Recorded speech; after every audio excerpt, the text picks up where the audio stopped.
അപ്പോൾ ഈ അഷ്ടാംഗയോഗത്തിലെ ആദ്യത്തെ 5 യമം, നിയമം, ആസനം, പ്രാണായാമം, പ്രത്യാഹാരം, ഈ 5 ബഹിരംഗ സാധനകളാണ്. ബഹിരംഗ സാധനങ്ങൾ പുറത്തുള്ള. ബാക്കി 3 അതായത് ധാരണ, ധ്യാനം, സമാധി, അന്തരംഗ സാധനങ്ങളാണ്. ഇങ്ങനെ 8 ഉള്ളത്. അറിയാലോ, ആദ്യം തന്നെ യമത്തിന്റെ അകത്ത് വരുന്നത് അഹിംസയാണ്. അഹിംസ, നമ്മൾ നോൺ വയലൻസ് എന്ന് പറയുന്ന അഹിംസ. അഹിംസ പരമോ ധർമ്മ എല്ലാവർക്കും അറിയാം. പക്ഷെ പരമധർമ്മാണെങ്കിൽ എത്ര ആളൊക്കെ അനുഷ്ഠിക്കുന്നുണ്ട് എന്നുള്ള ചോദ്യം വളരെ പ്രസക്തമാണ്. ഈ അഹിംസ എന്ന് പറഞ്ഞാല് വാക്കുകൊണ്ടും മനസ്സുകൊണ്ടും പ്രവൃത്തി കൊണ്ടും ഒരു ജീവജാലത്തെയും ദ്രോഹിക്കാതിരിക്കലാണ് വാസ്തവത്തിൽ അഹിംസ. ഒരു ദ്രോഹചിന്ത ഒരു ജീവജാലത്തിനോട്, മനുഷ്യനോട് മാത്രമല്ല, മൃഗങ്ങളോട്, പക്ഷികളോട്, സസ്യങ്ങൾ നിറഞ്ഞ ഈ പ്രകൃതിയോട്. മനസ്സിലായല്ലോ? അതിവിടെ ഇല്ല എന്ന് ഞാൻ പറഞ്ഞ എൻ്റെ ഇതൊന്നും ഇവിടെ ഇല്ല. അഹിംസ എന്ന് പറയുന്ന വാക്കേ ഇവിടെ ഇല്ല. ഇപ്പോൾ ആ പേര്, ആ വാക്ക് എന്ന് വെച്ചാൽ അതിൻ്റെ ആ ഭാഷയിൽ ആ പദം ഉണ്ട് എന്നല്ലാതെ പ്രാക്ടീസിൽ അതിവിടെ ഇല്ല. അപ്പൊ അഹിംസ എന്ന് പറഞ്ഞാൽ വാസ്തവത്തിൽ വൈരം ത്യജിച്ചാലേ അഹിംസ സാധിക്കുള്ളൂ. സകല പ്രാണികളോടും വൈരത്യാഗം എന്ന് പറഞ്ഞാൽ ഹേറ്റ്രഡ് ഇല്ലാൻ്റെ ആവണം, അല്ലേ? ദേഷ്യം ഇല്ലാൻ്റെ ആവണം. ഈ കൊല്ലണത് എന്തുകൊണ്ടാണ്? ആളുകൾ ദ്രോഹിക്കുന്നത് എന്തുകൊണ്ടാണ്? ഉള്ളിൽ ദേഷ്യം വെച്ചിരിക്കുന്നതുകൊണ്ടാണ്. അപ്പൊ വൈരം, ദേഷ്യം പോണം, ക്രോധം പോണം, ദേഷ്യം പോണം. സ്നേഹം മാത്രമേ പാടുള്ളൂ. അത് മാത്രമല്ല, കരുണ വേണം. സകല ജീവികളോടും കരുണ ഉണ്ടെങ്കിലേ, നമ്മുടെ എല്ലാ മതങ്ങളിലും പറയും കരുണാമയനാണ് ഈശ്വരൻ, അല്ലേ? ഏത് സ്ക്രിപ്ചർ എടുത്താലും കരുണയുണ്ട് ഈശ്വരന്. കരുണയുണ്ടെങ്കിൽ നാച്ചുറലായിട്ട് അവിടെ അഹിംസ വരണം. അഹിംസ ഇല്ലാത്തൊരു കരുണ എങ്ങനെയാ നമ്മൾക്ക് ആലോചിക്കാൻ കഴിയുമോ? ഒരു പൂച്ചക്കുട്ടീനെ കൊല്ലാൻ കഴിയില്ലല്ലോ. ഒരു മുളച്ചു വരുന്ന ഒരു ചെടീനെ പിടിച്ച് കളയാൻ പറ്റില്ല നമുക്ക്. ഇവിടെ പേരോടെ ആൽമരൊക്കെ വെട്ടി വീഴ്ത്തുന്നത് കരുണ. അപ്പൊ വൈരത്യാഗം, കരുണ, സംരക്ഷണം, സർവജീവജാലങ്ങളെയും ഈ പ്രകൃതിയെ മുഴുവൻ സംരക്ഷിക്കുന്ന ആ സംരക്ഷണശീലം തന്നെയാണ് സ്ഥിതിശീലം എന്ന് പറയുന്നത്. ഇതില്ലാതെ ഒരു അഹിംസ സാധ്യമല്ല. അപ്പൊ മനസ വാച കർമ്മണ അഹിംസ പാലിക്കുക എന്നുള്ളതാണ് ആദ്യത്തെ യമം. അപ്പോഴ് യോഗ അഭ്യസിക്കുന്ന ഈ എല്ലാവരും മനസ്സിൽ ധരിക്കേണ്ടത് ഞാനിത് ചെയ്യുന്നുണ്ടോ എന്നുള്ളത് ആദ്യം ആലോചിക്കുക. അതാരോടും വേറൊരാളെ ബോധിപ്പിക്കാനല്ല, വേറൊരാളെ കൊണ്ട് അത് അംഗീകരിപ്പിക്കാനല്ല. സ്വയം നമ്മുടെ മനസ്സിൽ നമ്മൾ ചോദിക്കുക, ഞാൻ ഇങ്ങനെയാണ്, ഇങ്ങനെ അല്ലെങ്കിൽ ഇങ്ങനെ ആവാൻ ഞാൻ എന്ത് ചെയ്യണം? ഇത്രയും ഉള്ളൂ. നമ്മളെ ആരും വേണ്ട നന്നാക്കാൻ, നമ്മളെ തന്നെ മതി നമ്മളെ നന്നാക്കാൻ. ഒരു ചിന്ത ചോദ്യം വരണം ഉള്ളില്, അത്രേ വേണം. പിന്നത്തത് സത്യം.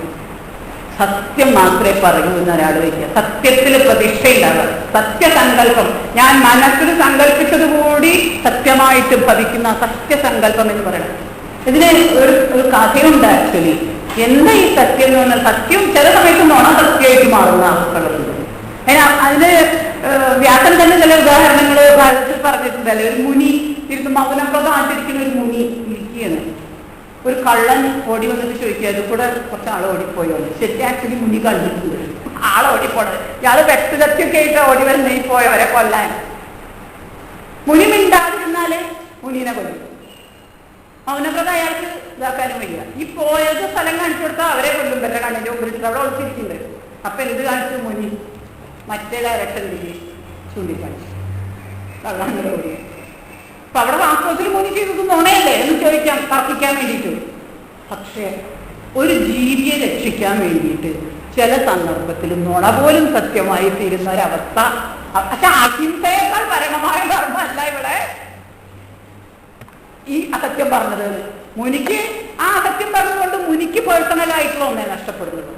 മുനിയുടെ ഞാൻ സത്യം പറയുള്ളൂ, അസത്യം പറയില്ല എന്നുള്ള വ്രതം ചെറുതായിട്ടൊന്ന് ബന്ധപ്പെട്ടു എന്ന് വെച്ചാലും അതിനേക്കാളും പരമകരുണയോട് കൂടിയിട്ട് ഒരു അഹിംസ അനുഷ്ഠിച്ചത് കൊണ്ട് ആ ദോഷം ഇവിടെ ഇല്ലായ്മ ചെയ്തു. ആ കഥ അതിനാണ് പറയുക. അപ്പൊ സത്യം എന്നുള്ള സങ്കല്പത്തിൽ പോലും സത്യമേ പറയുള്ളൂ. എല്ലാവർക്കും ഉപകാരം വരുന്ന, എല്ലാവർക്കും നന്മ വരുന്നത് മാത്രമേ ചെയ്യുള്ളൂ, പറയുള്ളൂ എന്നുള്ള അതാണ് സത്യം. സത്യം അത്തേം കൊണ്ട് എന്താണ് അത്തേം എന്ന് പറഞ്ഞാൽ അറിയാലോ എല്ലാവർക്കും. ആരുടെ കയ്യിൽ ഒന്നും സ്വീകരിക്കുന്നില്ല, ദാനം സ്വീകരിക്കുന്നില്ല, ഒന്നും സ്വീകരിക്കുന്നില്ല. ഇതിപ്പോ എല്ലാവരുടെ കയ്യിലും മറ്റുള്ളവരുടെ കയ്യിലുള്ള സാധനമൊക്കെ വേണം. അവരുടെ കയ്യിൽ സാധനം വേണ്ട, എനിക്കതുപോലത്തെ ഒന്ന് വേണം, ഇവിടെ ഒന്നുണ്ട്. ഈ ആർത്തി കൊണ്ടാണ് കറപ്ഷൻ ഉണ്ടാവുന്നത് അല്ലേ? എനിക്ക് ആ പവറിൽ കയറണം, എനിക്ക് ഇന്നലെ സാധനം വേണം, ഇതിനൊക്കെ വേണ്ടി കറപ്ഷൻ ചെയ്യും. ഈ കറപ്ഷൻ, ആന്റി കറപ്ഷൻ എന്ന് നമ്മൾ പറയുന്നുണ്ട്. അത്തേം തുടങ്ങിയ ആന്റി കറപ്ഷൻ ഇല്ല, അല്ല കറപ്ഷൻ ഇല്ല, പിന്നെ ആന്റി കറപ്ഷൻ ആയി. അപ്പൊ ഇതുകൊണ്ട് അത്തേം കൊണ്ട് എന്താണ് ഫലം? ശാസ്ത്രം പറയുന്നത് സർവരത്നോപസ്ഥാനമാണ് ഫലം. ഇത് ഈ സർവരത്നോപസ്ഥാനം, സർവരത്നം എന്ന് പറയുന്നത് 8 ദിക്കുകളിൽ 8 ദിശകളിലുള്ള അഷ്ടവസ്തുക്കൾ. ആ വസ്തുക്കളെക്കാൾ എല്ലാം ഉപരിയായിട്ട് സെന്ററിലിരിക്കുന്ന ആ പരമരത്നമായിട്ടുള്ള ആ കേന്ദ്രത്തിലിരിക്കുന്ന ആ ഈശ്വരനായിട്ട് തന്നെ നമ്മൾ ഭവിക്കണമെങ്കിൽ, അതായത് അഷ്ടവസ്തുക്കളുടെ നടുവിൽ കേന്ദ്രസ്ഥാനത്തിരിക്കുന്ന ഈശ്വരത്വം നമുക്ക് ഭവിക്കണമെങ്കിൽ നമ്മൾ ആരുടെ കയ്യിൽ നിന്നും വേറൊരാളുടെ സ്ഥാനം ആഗ്രഹിക്കാനോ ആരുടെ കയ്യിൽ നിന്നൊന്നും വാങ്ങാനോ വേണ്ട. നമുക്ക് അർഹതപ്പെട്ടത് മാത്രം നമ്മൾ എടുത്താൽ അത് അത്തേയം. ബ്രഹ്മചര്യം, അത് ഞാൻ പറയുന്നുണ്ടല്ലോ, വീര്യലാഭം, വീര്യം കിട്ടണം. വീര്യമായിട്ട് നമ്മളിരിക്കണം. അതിന് ബ്രഹ്മചര്യം പരീക്ഷിച്ച മതിയാവും. അത് സ്വയം നമ്മൾ ചെയ്തു നോക്കല്ലാതെ ഇതിന് വേറെ ഒരു മാർഗവുമില്ല. ഗാന്ധിജി ബ്രഹ്മചര്യം സത്യാന്വേഷണ പരീക്ഷയിൽ അനുഷ്ഠിച്ചതിന് അദ്ദേഹം തന്നെ പറഞ്ഞിട്ടാണ് ഈ കൊരങ്ങന്മാർക്ക് ഇതൊക്കെ മനസ്സിലായത്. എന്നിട്ട് അദ്ദേഹത്തെ ക്രിട്ടിസൈസ് ചെയ്തിട്ട് അദ്ദേഹം അത് പറയാൻ കാരണം സത്യമേ പറയുള്ളൂ എന്നുള്ള വ്രതം കൊണ്ടാണ്. എത്ര ആൾക്കാരൊന്നും മിണ്ടാണ്ട് ലക്ഷക്കണക്കിൽ നുണ പറയുന്നവർക്ക് ഒരു ചെറിയ തെറ്റ് പോലും സത്യം പറയാതിരിക്കരുതെന്ന് വിചാരിച്ച് പറഞ്ഞുപോയി എന്നുള്ള കുറ്റം അദ്ദേഹം ചെയ്തിട്ടുള്ളൂ. അദ്ദേഹത്തിനും കണ്ടു പഠിക്കേണ്ടതാണ് നമ്മൾ. അസത്യം പറയാത്തത് കൊണ്ടാണ് അദ്ദേഹം എനിക്കിങ്ങനെ ഞാൻ ഇത് ചെയ്തു. അത് ആ സത്യം പറയലാണ് അവിടെ ബ്രഹ്മചര്യത്തിന് വീരലാഭത്തിൽ കവിഞ്ഞ് നിങ്ങളുടെ കയ്യിൽ നിന്ന് ക്രിറ്റിസിസമോ ഖ്യാതിയോ ഒന്നും അവിടെ പ്രതീക്ഷിക്കണില്ല. നിങ്ങളെന്ത് പറഞ്ഞാലും ഇവിടെ കുഴപ്പമില്ല, ഞാൻ എന്റെ ഡ്യൂട്ടി ചെയ്തു എന്നുള്ളതേ ഉള്ളൂ അവിടെ. ആ ഒരു മനസ്ഥിതിയാണ് അവിടെ. അപരിഗ്രഹം കൊണ്ട് നമുക്ക് കിട്ടുന്നത് ധൈര്യമാണ്, ധൈര്യം.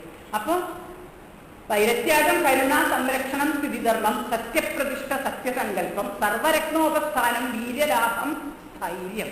ഇതാണ് നമ്മൾ കൃത്യമായിട്ട് യമം പാലിച്ചാൽ കിട്ടുന്നത്. അപ്പൊ ഇതുണ്ടോ, സ്വയമുണ്ടോ, നമ്മൾ കണ്ടുമുട്ടുന്ന ആളുകൾക്കുണ്ടോ എന്ന് നമ്മൾ തന്നെ സ്വയം ഇങ്ങനെ ആലോചിച്ച് നോക്കിയാൽ നമുക്കറിയാം. ഓ, ഈ ആൾ ഇന്നത് ചെയ്യുന്നുണ്ട്, ഇന്നത് പാലിക്കുന്നുണ്ട്, അതുകൊണ്ടാണ് ഇത്രയും കാര്യം. അത് വളരെ സിമ്പിളാണ്. പിന്നെ നിയമം. നിയമങ്ങളിലെ ആദ്യം ശൗചം, ബാഹ്യ ശൗചം എല്ലാവരും ചെയ്യുന്നത് ശുദ്ധിയായിട്ട് നടക്കണമെന്നത്. ആന്തര ശൗചം. എന്തിനാ ബാഹ്യ ശൗചം ചെയ്യുന്നത്? ആക്ച്വലി നമ്മുടെ ശരീരത്തിൽ ഒരുപാട് മലങ്ങളും അടിഞ്ഞു കൂടുന്നുണ്ട് എല്ലാ ഭാഗങ്ങളിലുമായിട്ട്.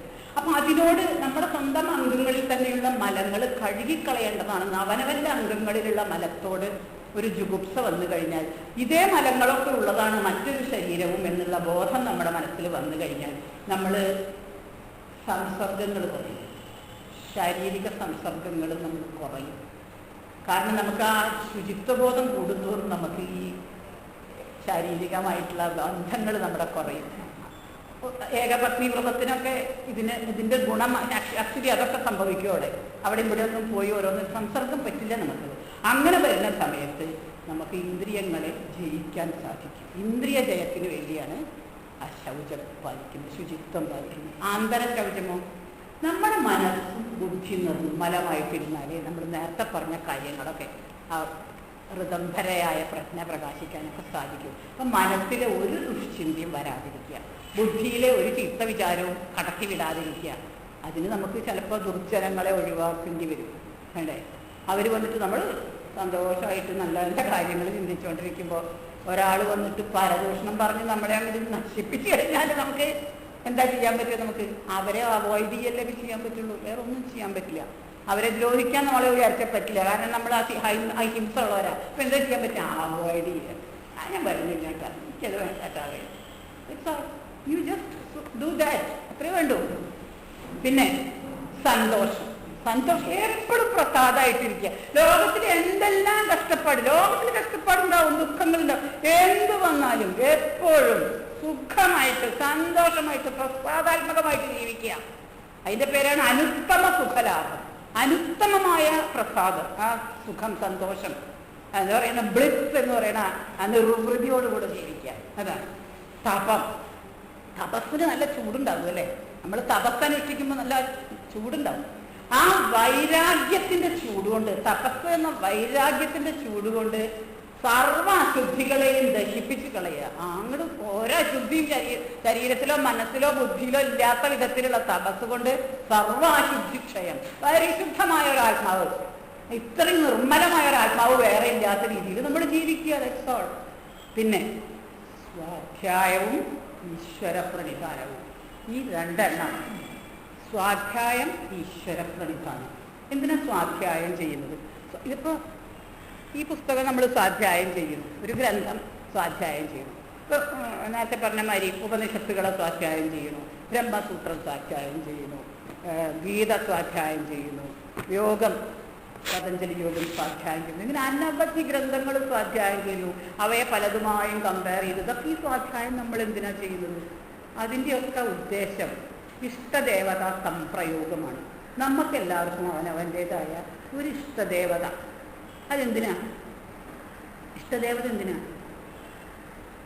ഇഷ്ടദേവത? കോൺസെൻട്രേഷൻ എളുപ്പമാക്കാൻ, വേറൊരു കാര്യമില്ല. അത് കഴിഞ്ഞാൽ കോൺസെൻട്രേഷൻ നല്ലോണം കിട്ടിക്കഴിഞ്ഞാൽ ഇതിനെ വിട്ടാലും കുഴപ്പമൊന്നുമില്ല, ഏതായാലും വിരോധമൊന്നുമില്ല. എനിത്തിങ്. അപ്പൊ ഇവിടെ ഈ ഇഷ്ടദേവതാ സംപ്രയോഗം എന്ന് പറയുമ്പോൾ അത് രാമനാവാം, കൃഷ്ണനാവാം, ദേവിയാവാം, ക്രൈസ്റ്റ് ആവാം, എന്ത് വേണമെങ്കിലാവാം, ഈ ലോകത്ത് എന്ത് വേണമെങ്കിലാവാം, അല്ലെ? വാട്ടവർ. അരൂപമായിട്ടായിക്കൂടെ? ആവാം.